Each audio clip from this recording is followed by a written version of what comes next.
औज़ुबिल्लाहिमिनश्शैतानिर्रजीम बिस्मिल्लाहिर्रहमानिर्रहीम। मुख्तलिफ़ insurance companies कैसे आपके 1000 रुपये से 3000 रुपये बनाती हैं और कैसे वो अपना बिज़नेस रन करती हैं, खुद अर्न करती हैं, ये तो हमें पता है कि इसमें लोगों का भी फ़ायदा होता है कि एक बंदे ने अगर कार की इंश्योरेंस करवाई हुई है, किसी बिल्डिंग की इंश्योरेंस करवाई हुई है, वो डैमेज हो जाती है तो उसकी पेमेंट इंश्योरेंस कंपनीज़ ही देती हैं।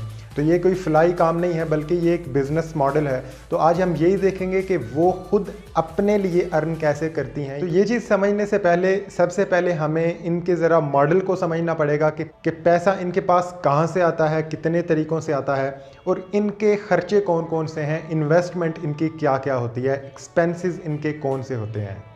तो सबसे पहले बात करते हैं इनके सोर्सेज़ की, सोर्सेज़ ऑफ इनकम।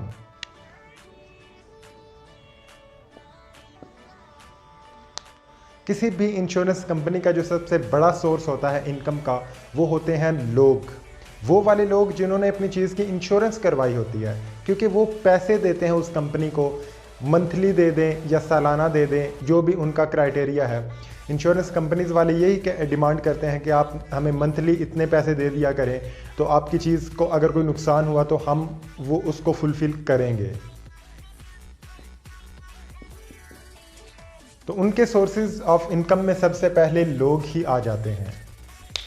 तो अब हम बात करते हैं कि उनके एक्सपेंसेस कौन कौन से होते हैं, उनके खर्चे क्या होते हैं किसी भी इंश्योरेंस कंपनी के।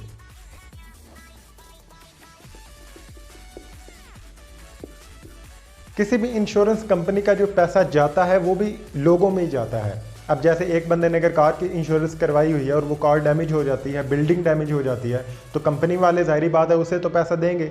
तो यहाँ पे भी सबसे बड़ा जो खर्चा है वो लोग ही हैं जिन्होंने इंश्योरेंस करवाई हुई है। लेकिन एक्सपेंसेस की लिस्ट यहाँ पे रुकती नहीं है। यहाँ पे उनके एड्स में जो एडवर्टाइजमेंट में जो पैसा आता है वो भी उनके एक्सपेंसेस में होता है। आप टीवी चैनल्स में देखते हो, मुख्तलिफ चैनल्स इनको एडवर्टाइज़ कर रहे होते हैं। आप मुख्तलिफ इनके बैनर्स देखते हो बाज़ार में लगे हुए, फेसबुक पे आप इनकी कैंपेन देखते हो, तो एड्स में भी ये काफ़ी लोग पैसा लगाते हैं। इनके हर शहर में ऑफिस बने होते हैं, बिल्डिंग्स इन्होंने किराए पे ली होती हैं, इनके ऑफिस बने होते हैं, तो उस बिल्डिंग का भी खर्चा होता है। कोई भी कंपनी वैसे तो नहीं रन करती, खुद से तो नहीं रन करती, बल्कि उसके लिए लोग चाहिए होते हैं। उनके जो वर्कर्स होते हैं मंथली, उनको भी वो सैलरी देते हैं। तो हम जो डायरेक्टली ऑब्जर्व करते हैं, एक्सपेंसेस की लिस्ट तो बहुत लंबी है, लेकिन सोर्स तो सिर्फ वही है कि लोगों से ये पैसा ले रहे हैं। तो अब हम समझते हैं कि कैसे ये ना सिर्फ ये एक्सपेंसेस पूरे करते हैं, बल्कि एंड पे इनको प्रॉफिट भी होता है। तो ये प्रॉफिट कैसे होता है, खर्चे कैसे पूरे होते हैं। असल में किसी भी कंपनी के पास एक या दो लोग नहीं होते जिन्होंने इंश्योरेंस करवाई होती है, बल्कि हज़ारों की तादाद में लोग होते हैं। आप मान लीजिए 5000 लोगों ने इंश्योरेंस करवाई हुई है किसी भी चीज़ की एक कंपनी में, तो 5000 लोग अगर 2-2 या 5-5 हज़ार रुपया मंथली या सालाना देते रहें, उनके पास बहुत ज़्यादा अमाउंट हो जाती है पैसों की। कुछ ही अरसे में उनके पास बिलियन ऑफ रुपीज़ भी आ सकते हैं किसी इंश्योरेंस कंपनी के पास। और वो सारा पैसा, वो जो पैसे का सैलाब होता है, वो जो बैंक होता है पैसे का, उसको वो इन्वेस्ट कर देते हैं स्टॉक मार्केटिंग में, उसको वो इन्वेस्ट कर देते हैं मुख्तलिफ प्राइवेट कंपनीज़ में। अपने पास वो पैसा नहीं रखते, बल्कि वो आगे कंपनीज़ में इन्वेस्ट कर देते हैं।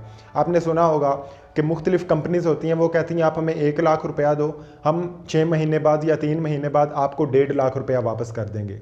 तो ऐसी जो ट्रस्टेड कंपनीज़ हैं, ये सारा पैसा इसमें से कुछ रेशो उन कंपनीज़ को वो दे देते हैं। कहने की बहुत सिंपल बात ये है कि आप अगर 1000 रुपया इंश्योरेंस कंपनी को दे रहे हो, तो आपके उस 1000 से वो 2000 मज़ीद कमाएगी, और उससे ना सिर्फ उसका रेवेन्यू जनरेट होगा, बल्कि वो आपको भी पैसा दे सकते हैं और वो ये सारे एक्सपेंसेस पूरे भी कर सकते हैं। तो अगर आपको वीडियो अच्छी लगी है, वीडियो को लाइक करो, चैनल को सब्सक्राइब करो। Wish you all the very best.